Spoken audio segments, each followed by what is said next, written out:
Je pense que la prolifération de l'extrémisme et des revendications ethniques sont une menace. Parce que si chacun tire de sa communauté, je suis Peul, l'autre dit je suis Mour, l'autre dit je suis Hartan, l'autre dit je suis Wolof, et que chacun tire, je pense que ça ne va pas dans le bon sens. Donc c'est pourquoi, comme on l'a dit parmi les piliers, c'est s'il y a un état de droit, chacun doit trouver sa part.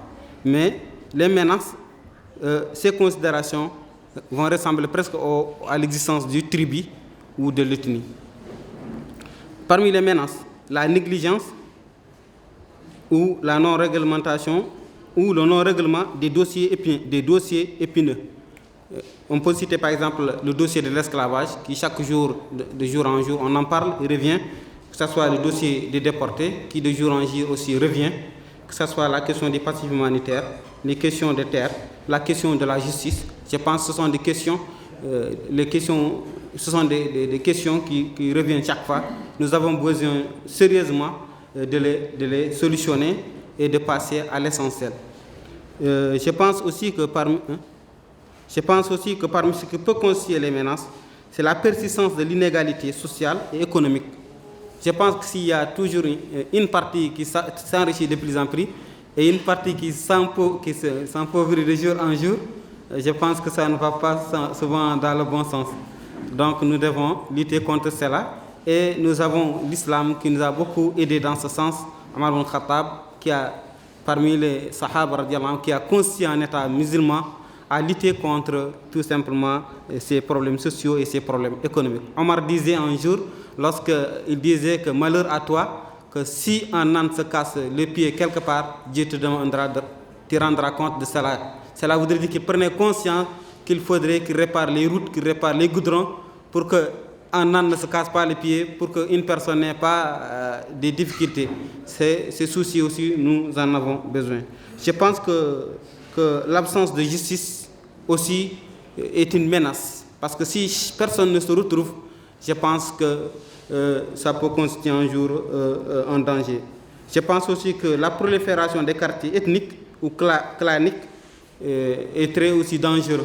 Chaque fois qu'il y a des quartiers de Mour, des quartiers d'Alplar, des quartiers de Soninké, je pense que ce n'est pas une bonne chose. Il faudrait qu'on chambarde tout ça et que l'on essaie de créer des quartiers. C'est ce que j'avais préparé. J'espère que ça. Je félicite très sincèrement Monsieur le ministre. Je ne l'ai jamais connu, je ne l'ai jamais vu. Mais il a brossé le problème. Il a tout dit. Vous êtes jeune ici. En 1966, j'étais encore jeune, j'étais là. La place de Bilbassi. Ceux qui connaissent la place de Bilbassi, c'est juste derrière là, le collège de jeunes filles. C'est là où nos aînés se retrouvaient. Monsieur le ministre, il me parle du lycée national en 1979. Donc je me rends compte qu'il est jeune encore. Il a tout dit. Il a tout brossé. Et c'est au nom du gouvernement. Mais je crois qu'ici, si chacun de nous doit rappeler les événements très douloureux, on ne va pas en finir. Ça fait très mal. Très mal. Maintenant, il faut chercher des solutions. Il faut oser le dire. Chez les Maures, chez les négro-africains, à peu près, ils ont les mêmes esprits. Cette discrimination. Moi, je parlerai du mariage. Le Maure trouve proscrit de se marier avec un négro-africain. Vice-versa. Et chez les négro-africains, il y a un grand problème. Le tchoubalo, le torodo, chez les Maures, il faut enlever ça. Quelqu'un vient de le dire. Dieu le Dieu puissant, le miséricordieux, n'a pas créé un esclave. On est tous venus égaux. Je crois qu'il y a 3 couleurs. Je ne connais pas bien. Il y a le blanc, le noir, et peut-être le rouge et le jaune. Nous sommes tous égaux. Il faudrait que les marabouts, parce que l'État ne peut pas obliger les gens à se marier entre eux. Tant qu'il n'y a pas un mariage mixte dans toutes les communautés, en ce moment, on va s'accepter. Quand moi j'ai un enfant mort, le Maure a un enfant noir, les enfants se retrouvent, je pense en ce moment il y aura une tolérance. Je vous comprends tous. Si chacun de nous doit rappeler ce qui se passe, il a raison, il a le cœur gros. Mais je vous demande de faire appliquer l'islam. Rien que l'islam. La vérité, ça suffit de faire des discours qu'on n'accepte pas. Il faut que le monde accepte de se marier avec le négro, vice-versa. Et que l'islam est devant et merci l'islam. أنا لا نقول عن اللي قالوا اليد بيد هي ضالتي اللي شفت يا غير نبغى نقول اليد بيد إنما أنا بضاعة وإنما أنا كوار وإنما أنا جهويين ولا أنا قبليين وهذا حد يفهم وحد لا يحاكم التاريخ ولا يحاكم البضاعة ولا يحاكم الكوار يقيسهم ولا يوجههم. إحنا نختار نبنوا للمجتمع اللي هو بنوات صعبة ضدها الدولة وضدها المجتمع وضدها القبائل وضدها الناس كاملة. هذا وش حنعدلوه؟ هذا لا يدخل لهم ستين يجبر الإسلام اللي في القلب ما هو ذيك الشعارات ولا في المراد وتنجبر اللغة اللي موحدة بيننا وعندنا احنا اللي بيسامنا نتموا نجابر. وهذا نقدر فكرنا اسم الحالة ولد واحدين من الكوار ومن البيضان ساكنين في بليده. هذا قلنا عن الناس اللي ما هي اللي كاريه تم تكري في بليده احلى اخوتها. الناس اللي بديارها ما تقدر تتنقل. الناس اللي تمشي على ديارها تاريخ. انا بعد ذلك نمشي في السنه شهرين من السنه ودارنا ساعدنا عليها للرجال مده شهرين يسكنها. هذا منين نجسدوه انتم نجوا للسامي في البلد وانتم نجوا لامورنا في بليده ونعودوا مده واحده ولا غاديين في البيضان الله يخليهم والكوار الله يعطيهم فرغه. هذا من نودي اللغه عندنا ومتجاوزين التاريخ ولان كان الحق رجاز عنده تظلم يمشي يقيس الجهات اللي ظلم منها ظالمته يقرا منها ظلم. رجاز ظلم التاريخ يقيس التاريخ يقيس بيت البناء يحاكمه. رجاز قد ظلمته قبيله يقيس احنا ما فينا قبيلتين ما متناحرين وبينهم ياسر من الدماء مده هامه تبني تتخطى. وانا بعد ان نطرح على اخوتي اني عندي مشكله باولادي عندي مشكلتين العنصريه وعسة الفضل. يقدروا لا حد بوته وحد داره زينه وحد راعته زينه. رجال ما يعرفوه يعرفوا الاخت ما يقدوا به وهذه ازمه حقيقيه. اولا قالوا متعاونين يلا فيها وطالبنا نتعاون عليها وخلونا من التنظير يا الخطه التنظير احنا تبارك الله ننظر. هذا استاذ فلسفه وانا استاذ رياضيات صغيرين والكلام ولا شيء ما نعرفوه. خلونا نعدل عمل مجسد واضح في المجتمع. وانا بعد فرحت من نشوف مسيره نصفها هي الامل. احنا هذا وفينا كلنا عندهم العنصريه قد الكافر والقبيله الخارج ما هي بيد القبيله الداوي. قبيله حد يسرق تتوسط فيه. قبيله حد يقتل ما يتعاطى من القبيله الفلانيه ولا خارجه وسطين ما بينهم علاقه. السلام عليكم. Seulement ce que j'ai regretté dans cette salle, il y a plus de loin que les négros. Je pense que cette disposition, il faut la corriger. Quand il y a les activités, les marches, et tout ce qu'il y a, nos frères sont présents, quand il y a les activités, où il y a au niveau des marches, je crois qu'il doit être là. C'est terrible, nous la partageons et qu'il doit être là pour écouter les autres. Il ne faut pas seulement les communautés opprimées ou les communautés qui sentent qu'ils ont des problèmes, c'est eux qui répondent à ces activités. Ça, c'est la première impression que j'ai donnée. Et la deuxième impression, je te dis seulement, moi j'ai un problème de vie, vous allez devoir m'excuser. La première chose, je crois, parmi les menaces, il faut le dire haut et fort. Que quand on est noir africain, on est considéré comme étranger depuis quelques années dans ce pays. Ça, c'est une menace de l'existence de ce pays. C'est-à-dire, quand on est noir, d'office, la plupart de nos frères noirs pensent qu'il est étranger, il est sénégalais, il est malais. Moi, j'ai fait l'histoire, ces derniers temps, j'ai mon langue historien. J'ai fait l'histoire avec lui. De 1852 à 1272 à 1272, c'est-à-dire que toutes ces communautés étaient là. Les Maures étaient là, les Négros étaient là. Donc, je ne reviens pas l'histoire. Je pense que les fouilles archéologiques ont montré que les Noirs étaient là depuis des années. Ce qu'il y a des choses, moi, ce dont j'invite les gens, c'est que les gens mènent leur vie de façon passive. Vous savez, ce qui s'est passé en Libye est révélateur pour l'histoire. Ce qui se passe aujourd'hui en Syrie est révélateur pour l'histoire. C'est que la paix, il n'y a pas mieux que la paix. Nous devons lutter avec la raison. Moi, je pense que c'est extrêmement important. Nous avons vu les Syriens dans la rue. Quand je les vois, c'est-à-dire que je dois résumer mon combat. Je dois le faire de façon passive. Parce que la violence, personne ne sait où elle peut venir au pays. Ce qui est certain, qu'il y a une injustice, tout le monde est d'accord dans cette salle, il y a une injustice en Mauritanie. Maintenant, comment régler cette injustice? C'est là la question. Moi, je crois que ce n'est pas les débats et que l'État doit assumer sa responsabilité par rapport aujourd'hui aux questions qui existent. Il ne suffit pas que l'État reconnaisse, mais il suffit que l'État prenne les actions. Et je pense que c'est ce qu'il faut faire à Colombie. الله يعمل المجتمع الاسلامي هو مجتمع موريتاني قضيه التعايش ما يصبح حال من اشكاليه كبيره. المجتمع الاسلامي يطرح حقا يعد التعايش بين المكونات ياكي واحد كامل ياكم اللي يتعايشوا بقولوا كامل لا اسود ولا ابيض ولا امور كامله هي دي تحكمنا عن التعايش. ثاني عام اللي عن تغيير العقليات.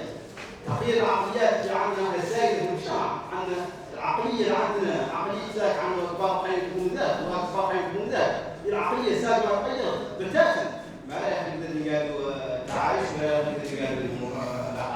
ثانيا عن اللي قالوا التمدرس يعودوا تركيا بيض وخضر كوار حاطين ليمان مدرسه واحده قراءه مدرسه واحده وبلد واحد يرعوا بلد وتعيشوا بلد لا يحتاج اللي قالوا تعايشوا وياكم كمان لان الحمد لله بقيت مع الشيخ في ليمان وضعت معاهم كوار وكامل الى حد الان الحمد لله اخر راسي لا من المعاهد في مع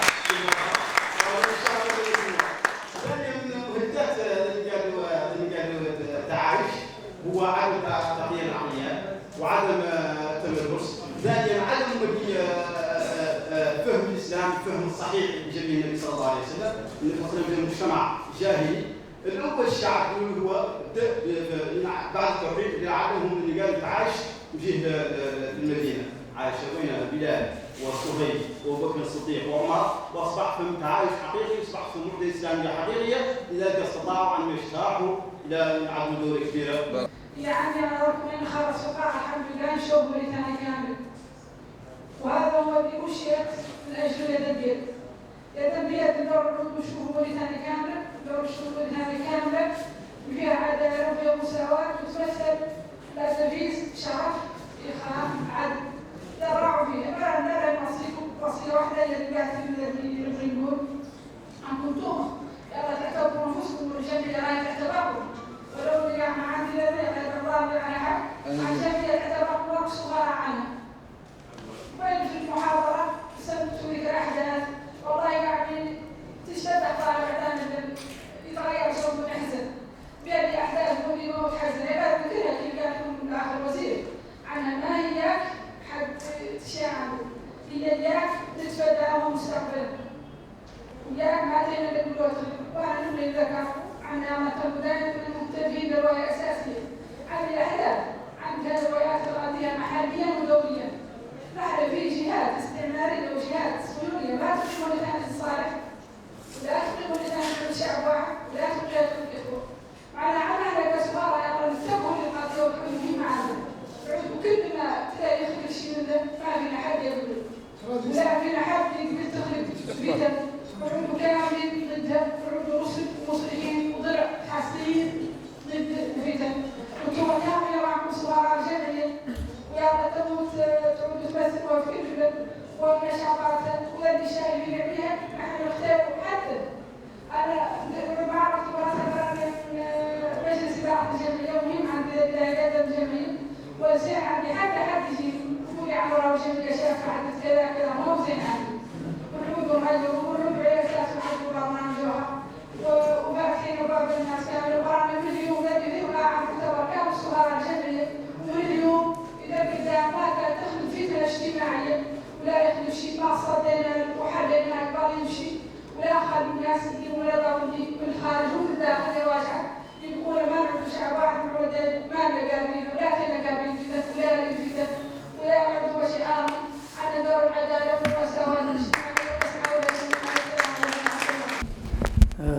Bismillah ar-Rahman ar-Rahim. Donc, je remercie donc tous les intervenants. Il me semble que toutes les contributions étaient positives, étaient constructives. Ce que je note, c'est que, et ça vraiment ça me réconforte, c'est qu'on a soulevé des problèmes très sensibles, des problèmes de langue nationale, le problème de l'unité nationale, et tout ça, ça a été soulevé sans passion. C'est ça qui manque souvent à notre élite. J'ai assisté déjà à des débats entre universitaires, entre des gens intellectuels, et c'est toujours à couteau tiré. Alors que si on passionne le débat, on ne peut pas sortir avec des conclusions intéressantes. Donc je trouve que déjà, c'est un élément positif, le fait que des Mauritaniens, toute ethnie, toute wilaya confondue, débattent de problèmes sensibles et sans passion.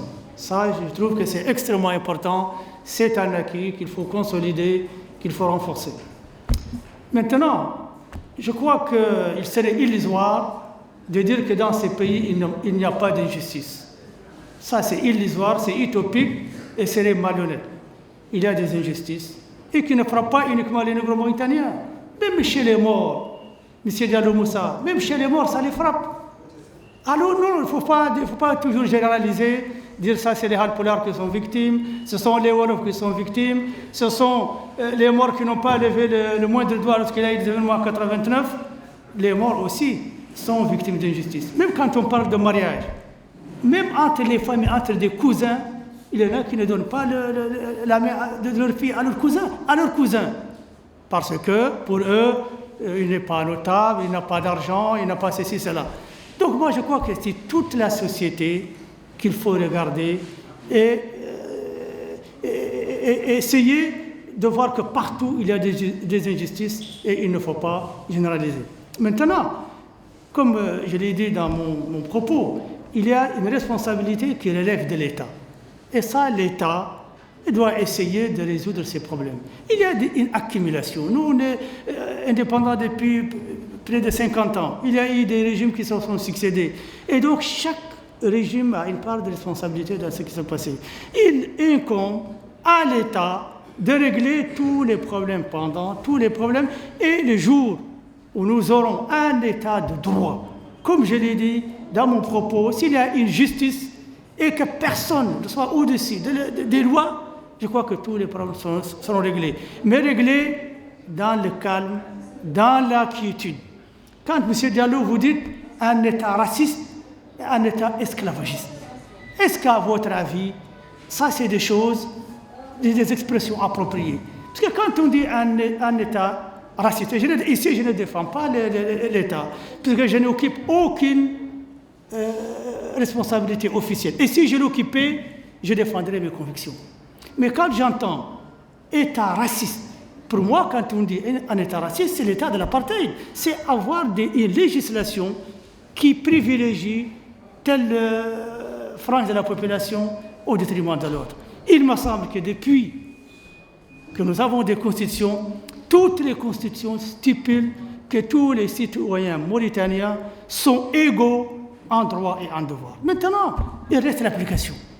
Même tous les régimes.